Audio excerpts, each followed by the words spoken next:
Hello दोस्तों, स्वागत है आपका मेरे इस चैनल एग्ज़ाम एग्जीक्यूटिव में। आज मैं आपके लिए फिर से मैथमेटिक्स के कुछ इम्पोर्टेंट सवालों की वीडियो लेकर आया हूँ। आशा करता हूँ आपको पसंद आएगी। तो बिना किसी देरी के चलिए स्टार्ट करते हैं। हमारा पहला क्वेश्चन है, अंडर रूट में 0.0567 इंटू अंडर रूट में 1.69 डिवाइडेड बाय अंडर रूट में 0.0144। देखिए, ऐसे क्वेश्चनों को करने के लिए सबसे पहले आपको इनका अंडर रूट जो कि पता होना चाहिए। जैसे 576 का आप अंडर रूट निकालेंगे तो वो आएगा आपका 24। ठीक है, 24। और जैसे यहाँ पर 4 के बाद पॉइंट लगाया तो ये अंडर रूट से निकलेगा तो 2 के बाद, जैसे इसका हाफ हो जाएगा तो 2 के बाद आपको पॉइंट लगाना है। इनटू सेम इसमें 169 मतलब 13 का, तो इसमें 2 के बाद पॉइंट है, ये बाहर निकलेगा तो 1 के बाद पॉइंट। ठीक है, जस्ट हाफ के बाद अपॉन में अंडर रूट में 0.0114, 4 के बाद पॉइंट लगाए, अंडर रूट से बाहर आएगा। पहले तो ये अंडर रूट किसका है, 12 का है, और ये 4 से बाहर मतलब ये पॉइंट 4 के बाद लगाए, अंडर रूट के बाद अगर लगाएंगे तो ये 2 के बाद लगेगा। तो ये पॉइंट से ये पॉइंट कैंसिल हो गया, ये 12 टू 24 हो गया, 13 दूनी 26 और ये पॉइंट लग जाएगा। तो 2.6 इसका आंसर आएगा, मतलब ऑप्शन बी।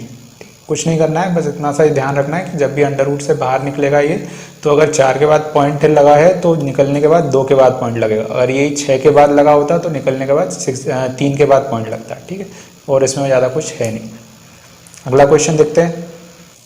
हमारा अगला क्वेश्चन है, दो संख्याओं का अंतर 15 है, यदि उनके योग का 11वां भाग 5 है, संख्या ज्ञात करें। ठीक है, तो ये क्वेश्चन करते हैं। इसमें जैसा जैसा क्वेश्चन कह रहा है अपन वैसा करते जाते हैं। तो दो संख्याओं का अंतर कितना है, x माइनस वाई, अंतर मतलब माइनस करना, 15।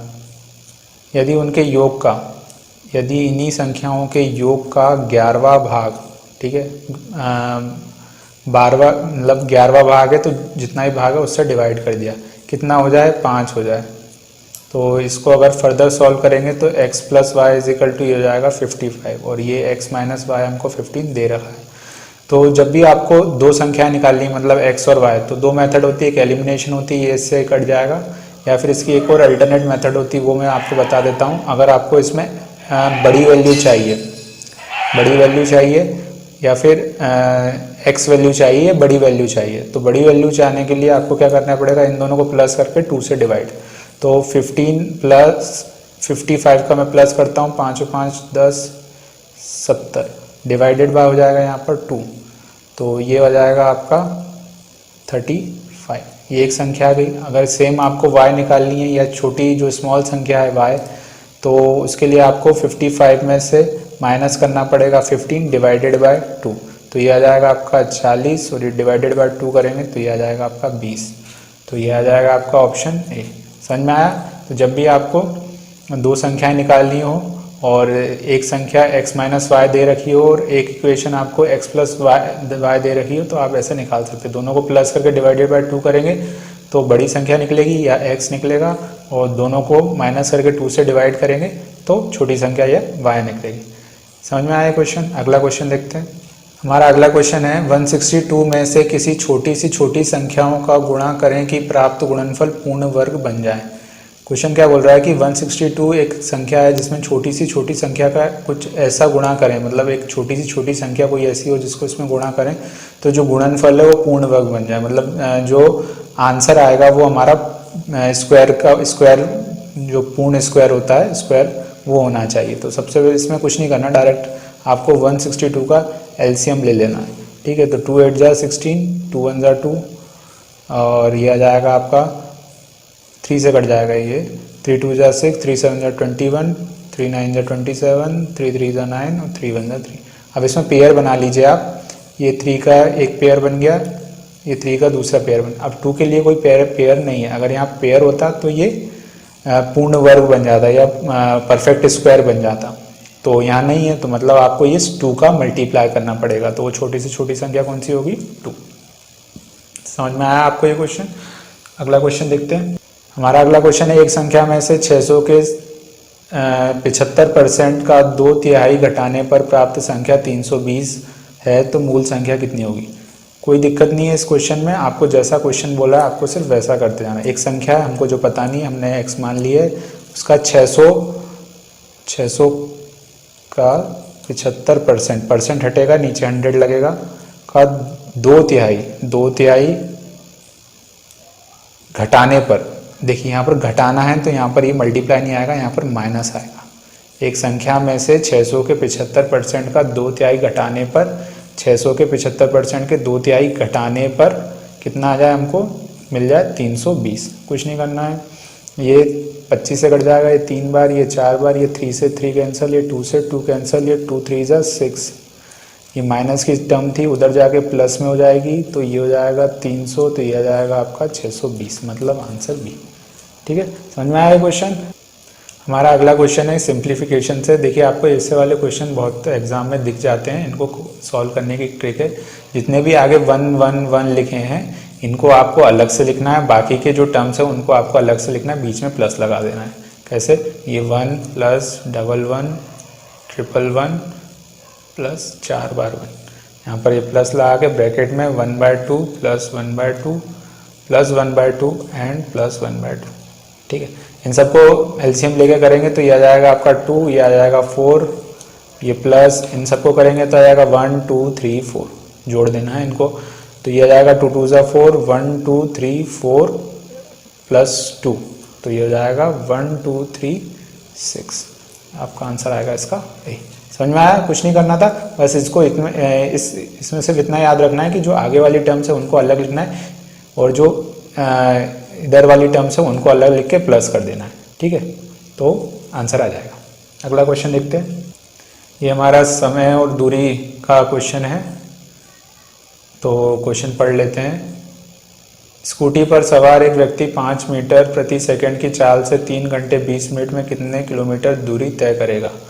ठीक है, तो इसमें आपको फॉर्मूला पता होना चाहिए, speed is equal to distance upon time.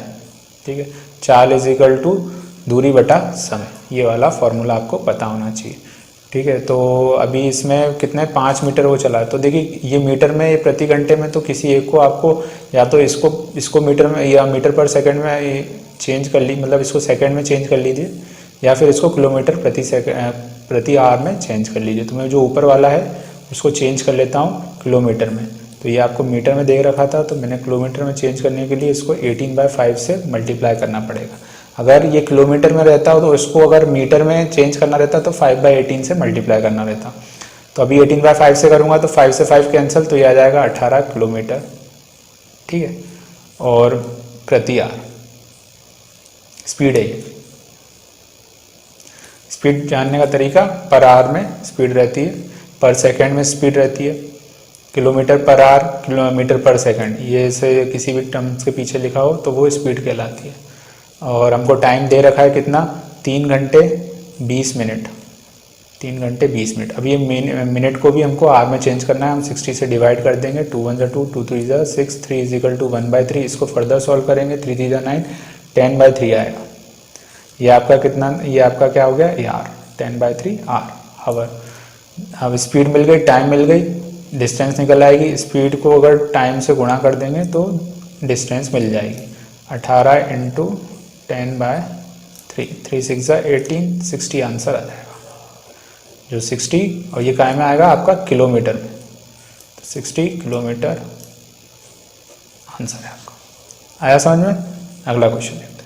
ये मिक्सचर और एलिगेशन वाला क्वेश्चन है। अगला क्वेश्चन पढ़ लेते हैं। एक दुकानदार को 30 रुपये प्रति किलोग्राम के चावल को 40 रुपये प्रति किलोग्राम के चावल के साथ किस अनुपात में मिलाया जाए कि मिश्रण का मूल्य 33 प्रति किलोग्राम हो जाए। सबसे सिंपल सवाल होते हैं मिक्सचर और एलिगेशन में। जैसा दिया है आपको इसमें एक ट्रिक लगानी रहती है। जैसे 30 दिया है तो 30 यहाँ लिखना है, और 40 दिया अगला 40 यहाँ लिखना है। जो बीच में आएगा वो इन दोनों को मिला के जो मिश्रण बना है उसको कितने बेचा, 33 में, तो ये वो आएगा बीच में। इसका माइनस करके इधर लिखेंगे, इन दोनों का माइनस करके इधर लिखेंगे, आंसर आ जाएगा 40 में से 33, ये आ गया आपका 7 और ये आ गया आपका 3। तो जो रेशियो आएंगे वो होंगे 7:3। C answer. ठीक है, समझ में आया। अगला क्वेश्चन देखते हैं। हमारा अगला क्वेश्चन है 50 मीटर ऊंचे मीनार के पद से 50√3 दूरी पर स्थित किसी बिंदु से मीनार का उन्नयन कोण क्या होगा। देखिए ऐसे क्वेश्चनों के लिए हमको पहले हल्का सा एक डायग्राम बना लेते हैं जिससे आपको आसानी होगी। ठीक है, ये एक हमारा मीनार है, ऊंचा मीनार है, कितना है 50 मीटर का है। पद से लेके उसके पद से या मतलब उसके बेस से लेके किसी बिंदु तक पद से 50√3 दूरी पर स्थित किसी बिंदु से, ये कितनी दूरी पर है 50√3 दूरी पर किसी बिंदु से उसके उन्नयन कोण या एंगल ऑफ एलिवेशन फाइंड करना है, मतलब ये वाला एंगल फाइंड करना है। तो ये वाला एंगल tan थीटा निकालता है। tan थीटा क्या होता है, परपेंडिकुलर अपॉन बेस होता है। ठीक है, परपेंडिकुलर मतलब इसका लंब अपॉन आधार, लंब अपॉन आधार होता है tan थीटा। ये ट्रिग्नोमेट्री की जब सेपरेट मैं वीडियो बनाऊंगा उसमें आपको मैं पूरा डिटेल में बताऊंगा। एक ट्रिक होती है जिससे ये सब आपको इजीली याद हो जाएगा। तो परपेंडिकुलर आपका कितना है या लंब आपका कितना है 50, और इधर tan थीटा ऑलरेडी चल रहा है हमारा, ये आ जाएगा हमारा जो आधार है वो आपका 50√3, ये 50 से 50 कैंसिल, बचा कितना 1/√3। अब tan थीटा में 1/√3 कब आता है, तो वो आता है tan 30 डिग्री में। तो tan से tan cancel, theta is equal to 30 degree. तो ये जो कोण आएगा वो 30 डिग्री आएगा, मतलब आंसर सी आएगा। ठीक है, तो आज के लिए इतना ही। आपको एक वीडियो कैसी लगी हमें कमेंट करके ज़रूर बताइएगा, और इस वीडियो को ज़्यादा से ज़्यादा शेयर करें, लाइक करें, सब्सक्राइब करें। ठीक है, और ऐसे ही लेटेस्ट वीडियो मैथमेटिक्स के विद कॉन्सेप्ट एंड ट्रिक्स देखने के लिए हमारे चैनल एग्ज़ाम एग्जीक्यूटिव को सब्सक्राइब करें। ठीक है, धन्यवाद।